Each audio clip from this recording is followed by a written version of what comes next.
গল্পটি শুরু হয় পুরনো দিনের। আমাদের দেখানো হয় স্কিপ্টো নামে একজন লোক, যার দোকানে বাজারে সবচেয়ে বেশি গ্রাহক থাকে। এই কারণে বাজারের অন্যান্য দোকানদাররা তাকে অনেক ঈর্ষা করত। স্ক্রিপ্টো ওই লোকদের নিয়ে মোটেও চিন্তিত ছিল না, কারণ তার নিজের ছেলে আরদি খুব অসুস্থ ছিল, তার অস্ত্রোপচার করতে হয়েছিল এবং সে এর জন্য টাকা জমাত। স্কিপ্টোর অনেক কঠোর পরিশ্রমের পর সে এত টাকা জমায় যার ফলে তার ছেলে আরদির অস্ত্রোপচার করা সম্ভব হয়। অস্ত্রোপচার সফল হয় এবং অস্ত্রোপচারের পর আরদি চোখ খোলার সাথে সাথেই সে অদ্ভুত কিছু দেখতে পায়। যখন সে প্রথমবারের মতো জ্ঞান ফিরে পায়, তখন সে একজন ব্যক্তিকে দেখতে শুরু করে যে খুব ভয়ঙ্কর ছিল, যেন সে একজন জিন এবং সেও অনেক বৃদ্ধ। আরদি তার প্রতি খুব বেশি মনোযোগ দেয় না এবং তাকেও হাসপাতাল থেকে বাড়ি স্থানান্তরিত করা হয়। তার মা বাবা বেশ শান্ত ছিলেন এবং কেউই চিন্তিত ছিলেন না, কিন্তু আরডিও প্রায়ই বাড়িতে সেই বৃদ্ধ লোকটিকে দেখতে শুরু করে। অবশেষে বিরক্ত হয়ে আরডি তার মাকে এই কথা বলে। মাও চিন্তিত হয়ে পড়েন এবং তাকে ডাক্তারের কাছে নিয়ে যান। ডাক্তার তার চোখ পরীক্ষা করেন। তারা এমনটি করেন যেখানে তারা কোনো ভুল দেখতে পান না। তারা আরডির মাকে বলেন যে হয়তো আরডির অস্ত্রোপচারের উত্তেজনার কারণে হ্যালুসিনেশনে ভুগছে। চিন্তার কিছু নেই। এই কথা শুনে তারা বাড়িতে আসে এবং আমাদের এখানে স্কিপটো দেখানো হয়। স্কিপ্টো যখন তার দোকান বন্ধ করছিল, তখন সে তার দোকানের বাইরে একটি বান্ডিল দেখতে পেল। সে এটি তুলে খুলল। এটি দেখার সাথে সাথে সে ভয় পেয়ে গেল, কারণ এতে কালো জাদুর জিনিসপত্র ছিল। ভয়ে সে এই সমস্ত জিনিসপত্র ডাস্টবিনে ফেলে দিল এবং বাড়ি ফিরে এল। এই বান্ডিলটি খোলার পর তার কাঁধে প্রচণ্ড ব্যথা হচ্ছিল। এই বান্ডিলটি খোলার পর তার কাঁধে প্রচণ্ড ব্যথা হচ্ছিল। স্কিপ্টো বাড়িতে আসার সাথে সাথে আরডি তাকে দেখে চিৎকার করে ওঠে, কারণ আরডি তার কাঁধে বসে থাকা একটি সত্তা দেখতে পেত। এই সত্তা, এই ডাইনি, আরডি ছাড়া আর কারো কাছে দৃশ্যমান ছিল না। আরডি স্ক্রিপ্টোকে এই কথা বললে সেও ভয় পেয়ে যায় এবং সবকিছু বুঝতে পারে। তাই সে রুস্তম নামে একজনকে তার বাড়িতে ডাকে। রুস্তম একজন বিশেষজ্ঞ ছিল এবং সে এই সব দেখতে পেত। সত্তাটি দেখার পর সে স্ক্রিপ্টোকে বলে যে এই ডাইনি তোমাকে বাজার থেকে নিয়ে এসেছে এবং তোমার উপর খুব খারাপ কালো জাদু করা হয়েছে। স্ক্রিপ্টো রুস্তমকে প্রশ্ন করে যে আরডি কেন এই সব দেখছে। তখন রুস্তম বলল যে অস্ত্রোপচার এবং চরম বিষণ্ণতার কারণে আরডির তৃতীয় চোখ খুলে গেছে, যার কারণে সে এই সমস্ত সত্তা দেখতে পাচ্ছে। স্কিপ চাইতেন না যে তার ছেলে আরদি এই কষ্ট পাক, তাই রুস্তম বলেন যে আমি তার তৃতীয় চোখ পুরোপুরি বন্ধ করতে পারবো না, কিন্তু হ্যাঁ আমি এতটুকু করতে পারি যে আজ থেকে সে কেবল সেই ভূতদেরই দেখতে পাবে যারা তাকে দেখাতে চায়। স্ক্রিপ্টো এতে রাজি হয়ে গেল এবং রুস্তম তার উপর তার জাদু করতে শুরু করল। তার জাদু করার পর রুস্তম স্ক্রিপ্টোকে কঠোরভাবে বলেছিল যে আরদি কখনো বাজারে যাবে না এবং কেন সে এমন বলল তা গল্পে পড়ে জানা যাবে। আচ্ছা, এখন গল্পে 13 বছর একসাথে কেটে যায়। আরদি বড় হয় এবং আমাদের তার পুরো পরিবার দেখানো হয়, যারা খুব সুখে বসবাস করছিল। সেদিনের পর থেকে তাদের সাথে এমন কোনো ঘটনা ঘটেনি। আরদি কলেজে ভর্তি হতে যাচ্ছিল এবং আজ ছিল ভর্তি ফি দেওয়ার শেষ তারিখ। স্কিপিডো ফি পরিশোধ করেও গেল না। তার মা বলল, যাও, বাজার থেকে নিয়ে এসো। এই কথা শুনে তার মুখের ভাব বদলে গেল, কারণ সে জানত যে যদি সে বাজারে যায় তাহলে সে খুব ভয়ঙ্কর জিনিস দেখতে পাবে। তার মাও তার পরিস্থিতি সম্পর্কে জানতেন, তাই তিনি বললেন, দেখো এডি, তুমি সোজা যাও, এখানে ওখানে দেখো না।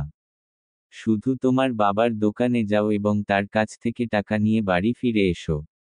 তার মায়ের কথা অনুসারে সে এখানে ওখানে তাকায় না, বরং বাজারে পা রাখার সাথে সাথেই তার সামনে অনেক ভূত দেখা দেয়, যা তাকে অনেক ভয় দেখায়।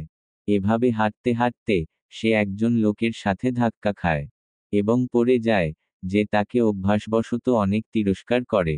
সে বুঝতে পারেনি কেন এই লোকটি তার সাথে এত খারাপ ব্যবহার করছে। আরেকজন দোকানদার এসে আরডিকে ধরে বলল যে তার কথায় খারাপ লাগবে না। তার মেয়ে মাত্র 2 দিন আগে মারা গেছে। তার কথা শুনে আরদির খারাপ লাগলো এবং সে এখন তার বাবার কাছে যায়। গয়া তার বাবার অফিসের বাইরে দাঁড়িয়ে ছিল এবং সে তার বাবা এবং কাকার কণ্ঠস্বর শুনতে পেল। তার কাকা স্কিপিটোকে বলে যে সে এত লোভী না হতে এবং সে যা করছে তা না করতে, কিন্তু স্কিপিটো তাকে উত্তর দেয় না এবং আরদি বুঝতে পারে যে তার বাবা কিছু খারাপ বা ভুল করছে। তার কাকাও রেগে বেরিয়ে যায় এবং স্কিপিটোও বেরিয়ে আসে এবং আরদিকে দেখে। স্কিপিটো আরদিকে টাকা দেয় এবং আরদি সেখান থেকে চলে যায়। এরপর রাত হয়ে যায়।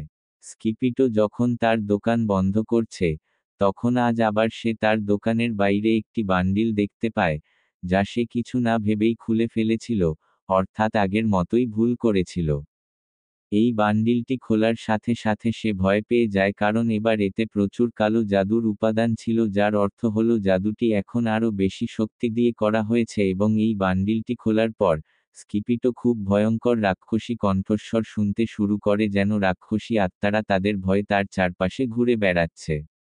সে জোরে চিৎকার করে বলে যে আমি জানি তুমি আমার কিছু করতে পারবে না, তাই আমি তোমাকে মোটেও ভয় পাই না।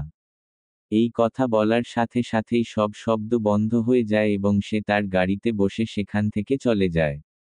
যখন সে ভীত অবস্থায় বাড়িতে পৌঁছায়, তখন তার স্ত্রী তাকে জিজ্ঞাসা করে স্কিপিটোর কি হয়েছে, কিন্তু স্কিপিটো তাকে কিছু বলে না এবং ঘুমিয়ে পড়ে। এখন সে ঘুমের মধ্যেও ভয়ঙ্কর স্বপ্ন দেখতে শুরু করে। সে স্বপ্নে একজন বৃদ্ধা মহিলাকে দেখতে পেল। সে বলছিল যে 7 সমুদ্রের জাদু সম্পন্ন হয়েছে। তাই শুভাঙ্গী, তুমি আসো। শুভাঙ্গী ছিল একজন শয়তান যাকে সেই মহিলা স্কিপ্টো এবং তার পরিবারকে ধ্বংস করার দায়িত্ব দিয়েছিল। আমরা দেখতে পাই যে শয়তান স্কিপ্টোর ভেতরে প্রবেশ করে। স্কিপ্টোর শরীর মোচড় দিতে থাকে এবং সে অনেক কষ্ট পায়। এটা কেবল স্বপ্নেই ঘটছিল না, বাস্তবেও তার সাথে ঘটছিল। সে ব্যথায় চিৎকার করছিল এবং আরদিও তার কণ্ঠস্বর শুনতে পেল। আরদি সেখানে গিয়ে দেখল তার বাবা ঘুমাচ্ছেন। কিন্তু সে দেখতে পেল না যে তার ঘরেও একটি শয়তান আছে। সকালে নাস্তা করার পর সবকিছু একেবারে স্বাভাবিক হয়ে যায়। তারা যখন বাড়িতে ছিল, তখন স্কিপ্টো রক্ত বমি করতে শুরু করে। বমিতে পশুর হাড়ও বেরিয়ে আসছিল। এটা দেখে সবাই ভয় পেয়ে গেল। যখন তাকে ডাক্তারের কাছে নিয়ে যাওয়া হলো, ডাক্তারও তার অসুস্থতা বুঝতে পারলেন না এবং সবাই চিন্তিত হয়ে পড়লেন। স্কিপ্টোর দোকানের কর্মচারীরা এসে তাকে জানালেন যে তার উপর কালো জাদু করা হয়েছে, তাই সে এইভাবে অসুস্থ। স্কিপ্টো তাদের কথা বিশ্বাস করে না এবং তাদের সেখান থেকে চলে যেতে বলে, কারণ স্কিপ্টো অসুস্থ হয়ে পড়েছে। এই কারণেই তার স্ত্রী দোকান চালাতে শুরু করে এবং সে ঘরে একা পড়ে থাকে। একদিন যখন ঈদের ভাই ছোটা ঘরে আসে, তখন সে ঘরে অদ্ভুত কিছু অনুভব করে। একটি দরজা নিজে থেকেই খুলে যায় এবং সে ভেতরে চলে যায়। বাইরে বেরিয়ে সে দেখতে পায় যে বাইরেও একই বান্ডিল রয়েছে যা স্কিপ্টো আগে খুঁজে পেয়েছিল। কি তা না জেনে সে তা খুলে দেয়। বান্ডিলটি খোলার সাথে সাথে তার সাথেও একই অদ্ভুত ঘটনা ঘটে। সে শয়তানের ভয়ঙ্কর কণ্ঠস্বর শুনতে পায়। সে বুঝতে পারল যে এটা কালো জাদুর একটা স্তূপ এবং এখন অনেক শয়তান তার পিছনে লেগে আছে। এই সব কিছুর কারণে ঘরের অবস্থা খুবই খারাপ হয়ে গেছে। রাতে সবাই যখন বাড়ি ফিরে আসে, তখন তারা দেখে যে আরিফের প্রচণ্ড জ্বর হয়েছে এবং স্কিপ্টোর অবস্থাও খারাপ হয়ে যাচ্ছে। আরদি স্কিপ্টোর ঘর থেকে অদ্ভুত শব্দ শুনতে পায়। সে দেখতে যায় এবং স্কিপ্টো ব্যথায় কাতরাচ্ছে, যেন কেউ তাকে শ্বাসরোধ করছে। কিন্তু আদি দেখতে পাচ্ছিল না কে এটা বলছে। তারা স্কিপ্টোকে তুলে হাসপাতালে নিয়ে গেল।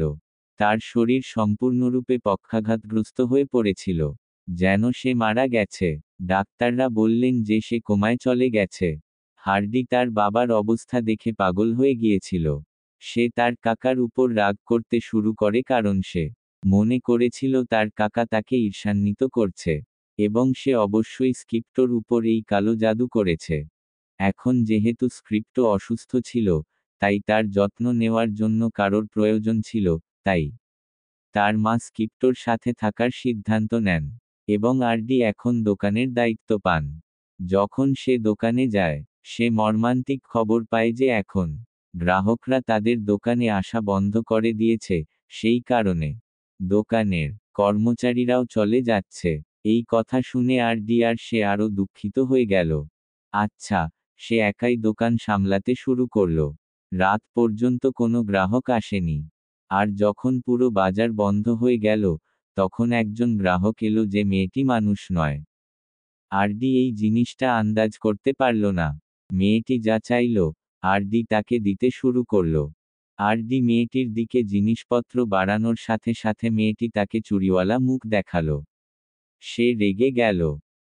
কে বলল, তোমাদের কারণেই আমার জীবন নষ্ট হয়ে গেল। এটা শুনে ভয় পেয়ে গেল এবং মেয়েটি তার দোকান থেকে বেরিয়ে গেল। মেয়েটিকে অনুসরণ করল। সে পাশের একটি দোকানে ঢুকে গেল এবং তারপর সে একটি ঘরের পিছনে লুকিয়ে রইল। সে ঘরের দরজা খুলে দিল এবং দেখতে পেল যে সেখানে কালো জাদুর জিনিসপত্র আছে। এরই মধ্যে এই দোকানের মালিকও এখানে এসে বলল, সে কে ধরে ফেলল এবং তাকে বকাঝকা করতে শুরু করল এবং দোষারোপ করতে শুরু করল। তার মেয়ের মৃত্যুর ভয়ে বাড়ি ফিরে এল। সে বুঝতে পারল যে কালো জাদু করা হয়েছে তাদের। তাই সে রুস্তমকে ডাকল, যে ওই লোকটি আগে তাদের চিকিৎসা করেছিল। তাদের বাড়িতে আসার সাথে সাথেই সেই লোকটি চিন্তিত হয়ে পড়ল, কারণ এত শক্তিশালী কালো জাদু করা হয়েছিল। আজ আগে সে কখনো এটা দেখেনি। সে দ্রুত এই সব লোকদের কিছু ব্যান্ড দেয় যারা তাদের রক্ষা করবে, কিন্তু এখন হয়তো এই ব্যান্ডগুলো কিছুই করতে যাচ্ছিল না, কারণ র ভাই আরিফের স্বাস্থ্যের অনেক অবনতি হয়েছিল এবং তার মৃত্যু কে সম্পূর্ণ ভেঙে ফেলেছিল। পরের দিন সে রাগে তার কাকার কাছে গেল এবং তাকে গালিগালাজ করতে শুরু করল এবং বলল, এখন তুমি কি চাও বলো? এখন আমার ভাইও মারা গেছে, তুমি কি আমাদের সবাইকে মেরে ফেলতে চাও? কালো জাদুও বন্ধ করো। এখানে তার কাকা তাকে একটি বড় সত্য বলেছিল যে, ছেলে, আমি কালো জাদু করি না। কিন্তু এটা তোমার বাবা শুরু করেছিলেন। সে বলেছিল যে বহু বছর আগে যখন তোমার বাবার কেউ ছিল না, তখন আমি তোমার বাবার জন্য এই দোকানটি তৈরি করেছিলাম এবং তিনি খুব কঠোর পরিশ্রম করেছিলেন, যার কারণে তার দোকানটি কাজ শুরু করেছিল। কিন্তু মানুষ এটা সহ্য করতে পারেনি। এখানকার বাজারের একটি নীতি হলো মানুষ তাদের শত্রুদের ধ্বংস করার জন্য কালো জাদু করে এবং মানুষ স্ক্রিপ্টোতেও একই কাজ শুরু করে। স্ক্রিপ্টো প্রথমে কিছুই বুঝতে পারেনি। তারপর আমি স্ক্রিপ্টোকে পুরো ঘটনাটি বললাম। স্ক্রিপ্টো প্রথমে কিছুই করেনি, কিন্তু যখন সে দেখল যে কালো জাদু ব্যবহার করা হচ্ছে, তার পরিবার ক্ষতিগ্রস্ত হচ্ছে, তুমি এবং তোমার মা ক্ষতিগ্রস্ত হচ্ছে, তাহলে সে রেগে গেল এবং সিদ্ধান্ত নিল যে সে কালো জাদুর উত্তর কেবল কালো জাদু দিয়েই দেবে। সে এক ডাইনির কাছে গেল এবং তার শত্রুদের উপর কালো জাদু করালো, যার ফলে তার সমস্ত শত্রু ধ্বংস হয়ে গেল এবং তার ব্যবসা আবার শুরু হলো। শেষবারের মতো সে তার শেষ শত্রু সিসাকের উপর কালো জাদু করল, যে তার ব্যবসা বন্ধ করার জন্য তার উপর ছোট জাদু করত। কিন্তু তোমার বাবা খুব রেগে গেলেন এবং তিনি একটি বড় জাদু করলেন, যার ফলে সিসাক মারা যাননি বরং তার মেয়েকে হত্যা করা হয়েছে, যার পরে সিসাক তার মেয়ের প্রতিশোধ নেওয়ার জন্য তোমার বাবার উপর এই সবচেয়ে বিপজ্জনক কালো জাদু করেছে, অর্থাৎ সমুদ্রের কালো জাদু। এই সব শুনে খুব বিরক্ত হয়ে উঠল।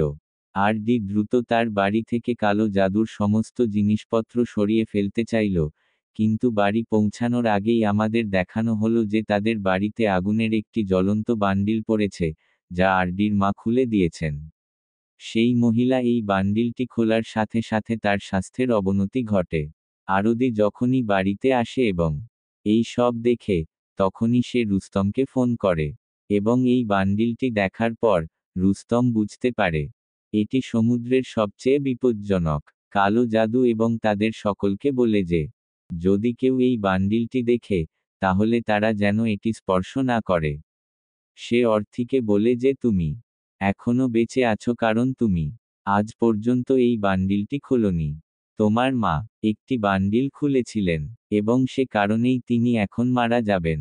এর আগে তোমার ভাই একটি বান্ডিল খুলেছিলেন এবং সে মৃত্যুবরণ করেছিলেন, এবং তার আগে বান্ডিলটি তোমার বাবা খোলা হয়েছিল এবং সে এখনো কোমায় রয়েছে। রুস্তম ওই জাদুর বান্ডিলটি নিয়ে এখান থেকে চলে যায় এবং বলে যে আমি খুঁজে বের করব এবং এর সমাধানও বের করব। তোমরা শুধু নিজেদের যত্ন নাও, কিন্তু আজ যত্ন নেওয়া যথেষ্ট ছিল না। পাখির আকৃতির এক শয়তান আরদির মায়ের বাড়িতে এসে তাকে শ্বাসরোধ করে হত্যা করে এবং নির্যাতনের পর হত্যা করে। আরদি এখন ভেঙে পড়েছিল। তার বোন ছাড়া আর কেউ অবশিষ্ট ছিল না। সে নিজের প্রতিশোধ নিতে চেয়েছিল। সে তার বাবার প্রতিশোধ নিতে চেয়েছিল। সেই কারণেই রুস্তম তার কাছে এসে রুস্তম তাকে হত্যা করে। সে বলেছিল যে আমি জাদু কি তা জানতে পেরেছি। এই জাদুটি শুভাঙ্গী শয়তানের সাহায্যে করা হয়েছে, যা জাগানো এত সহজ নয়। তাকে জাগানোর জন্য একজনকে 7 সমুদ্রে যেতে হবে এবং 7 সমুদ্রের জল ব্যবহার করে জাদু করা হয়, যার পরে এই শয়তান জেগে ওঠে। তুমি যদি এই শুভাঙ্গী শয়তানকে হত্যা করতে বা ঘুম পাড়িয়ে রাখতে চাও, তাহলে তোমাকে সেই 7 সমুদ্র থেকে জল আনতে হবে এবং তোমার বাবাকে পবিত্র করতে হবে, যার মাধ্যমে সেই শয়তান জাগানো হয়েছে। এই কাজটি এত সহজ ছিল না। তারা কিভাবে জানবে সমুদ্রের কোন জায়গা থেকে জল নেওয়া হয়েছে? জানতে হলে রুস্তম ফয়সাল বলেন যে এই লোকদের তৃতীয় চোখও খুলে দেওয়া উচিত। আরদির তৃতীয় চোখ ইতিমধ্যেই অনেকাংশে খোলা ছিল। রুস্তম ফয়সাল বলেন যে তার বোনের তৃতীয় চোখও খুলে দেওয়া হবে, যা তাদের মিশন সম্পন্ন করতে সাহায্য করবে। এখন আরদি এবং তার বোন তাদের যাত্রা শুরু করে। যখন আমাদের পিছনে দেখানো হয় যে রুস্তম স্ক্রিপ্টর যত্ন নেওয়ার জন্য তার জাদু শুরু করেছে, যাতে কোনো খারাপ বা কালো জাদু স্ক্রিপ্টর উপর প্রভাব না ফেলে। তাই এই লোকেরা অবশেষে সমুদ্রে পৌঁছায়, যেখানে একটি ছোট মন্দির তৈরি করা হয়েছিল। তাদের কেবল এখান থেকে জল নিতে হয়েছিল। কিন্তু এখানে উপস্থিত অশুভ আত্মা তাদের অনেক ভয় দেখায় এবং জল নিতে দেয় না। কিন্তু স্ক্রিপ্টর বোন তাকে কৌশলে চালাকি করে এবং অবশেষে এই লোকেরা এখান থেকে জল নিয়ে এগিয়ে যায় তাদের তৃতীয় খোলা চোখ। তাদের বাকি 6 সমুদ্রের উপর নির্মিত মন্দিরগুলি খুঁজে পেতে সাহায্য করে এবং তারা প্রতিটি সমুদ্রে পৌঁছায়। এই লোকেরা সাহসের সাথে অশুভ শক্তির সাথে লড়াই করে এবং অবশেষে তাদের বাবাকে বাঁচাতে জল আনতে সফল হয়। কিন্তু এখনও একটি বড় মোড় বাকি আছে। এই লোকেরা কি তাদের বাবাকে বাঁচাতে পারবে? কারণ তাদের বাড়িতে পৌঁছাতে পুরো রাত লাগবে। এবং এখানে আমাদের দেখানো হচ্ছে শুভাঙ্গী শয়তান, যে তাদের বাবাকে হত্যা করতে তাদের বাড়িতে পৌঁছেছে। রুস্তম শুভাঙ্গীকে থামানোর জন্য ক্রমাগত তার জাদু করছিল, যার কারণে শুভাঙ্গী একটু ব্যথা পাচ্ছিল। সেই কারণে শুভাঙ্গী স্ক্রিপ্টকে হত্যা করার আগে প্রথমে রুস্তমকে হত্যা করার পরিকল্পনা করেছিল। এই অদ্ভুত ভয়ঙ্কর শিংওয়ালা শয়তানটি প্রথমে সে রুস্তমকে আক্রমণ করে এবং তাকে হত্যা করে এবং তারপর সে ঘরে অর্থের চাচাকে দেখতে পায়। এই লোকটিরও তার মিশন নষ্ট করা উচিত নয়, তাই শুভাঙ্গী প্রথমে তাকে হত্যা করার কথা ভাবে। সে তার গলা চেপে ধরে এবং তার বড় বড় হাত দিয়ে তাকে শ্বাসরোধ করে হত্যা করে। এরই মধ্যে আমরা দেখতে পাই যে আরদির গাড়ি বাইরে এসে পৌঁছেছে। ভেতরে ঢুকতেই সে হতবাক হয়ে যায়, কারণ সে আসার সাথে সাথে রুস্তম এবং তার চাচার মৃতদেহ দেখতে পায়, কিন্তু শোক করার সময় ছিল না। সে দ্রুত তার বাবার কাছে চলে যায়। শুভাঙ্গী তার বাবার কাছে পৌঁছানোর আগেই এই লোকেরা দ্রুত জল বের করে তাদের বাবাকে স্নান করাতে শুরু করে, কিন্তু একই সাথে শুভাঙ্গী এখানে আসে তাদের মিশন নষ্ট করার জন্য।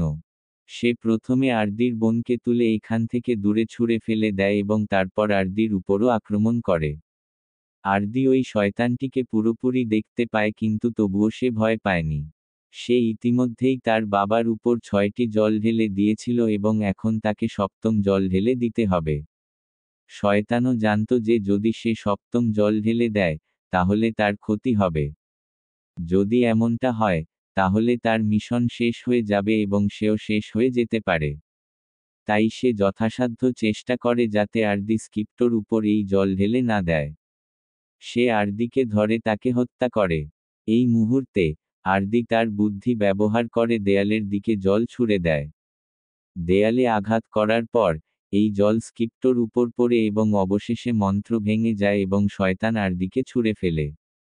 এখানে উজ্জ্বল আলো দেখানো হয় এবং মনে হয় যেন শয়তান ধ্বংস হয়ে গেছে।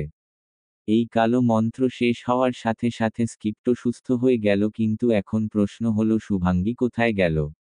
আমরা দেখতে পাই যে সিসাক নামের সেই ব্যক্তি যে স্ক্রিপ্টোতে এই মন্ত্রটি করেছিল, তার দোকানে গিয়ে দেখে যে মোমবাতিটি নিভে গেছে। এটি ছিল একটি লক্ষণ যে কালো মন্ত্রটি কাজ করছে না। সে ভয়ে দ্রুত তার ডাইনির কাছে গেল। ডাইনিটিও খুব নার্ভাস ছিল এবং কিছু মন্ত্রের জন্য প্রস্তুতি নিচ্ছিল। সে সিসাককে বলে যে যদি শুভাঙ্গী তার মিশন সম্পন্ন করতে না পারে, সে এসে ওই লোকদের হত্যা করবে যারা তাকে জাগিয়েছিল। স্ক্রিপ্টোর সন্তানরা সেই জাদুর সমাধান খুঁজে পেয়েছিল। শুভাঙ্গী তার কাজ সম্পন্ন করতে পারত না, এবং এখন সে কাউকে না মেরে ঘুমাবে না। সে আমাদের দুজনকে হত্যা করার জন্য যে কোনো সময় এখানে আসতো। তারা তখনও কথা বলছিল। এমন সময় শুভাঙ্গী পেছনে থেকে এলো। ডাইনিটি তাকে দেখে খুব ভয় পেয়ে গেল। সে তার সামনে তার মৃত্যু দেখতে পেল। শুভাঙ্গী তার বড় হাত দিয়ে তাকে শ্বাসরোধ করে হত্যা করল। এরপর সেই শুভাঙ্গী এখানে সিসাককে হত্যা করল, এবং জাদুর এই পুরো সিরিজটি এভাবে শেষ হলো। গল্পের পোস্ট ক্রেডিট দৃশ্যে আমাদের এই ক্রিপ্টো দেখানো হয়েছে, যে এখন আরদি এবং তার পরিবারকে প্রতিশ্রুতি দিয়েছে যে সে কখনো কালো জাদু করবে না। এবং এই সিনেমাটি এখানেই শেষ হয় শুধু এইটি দেখিয়ে।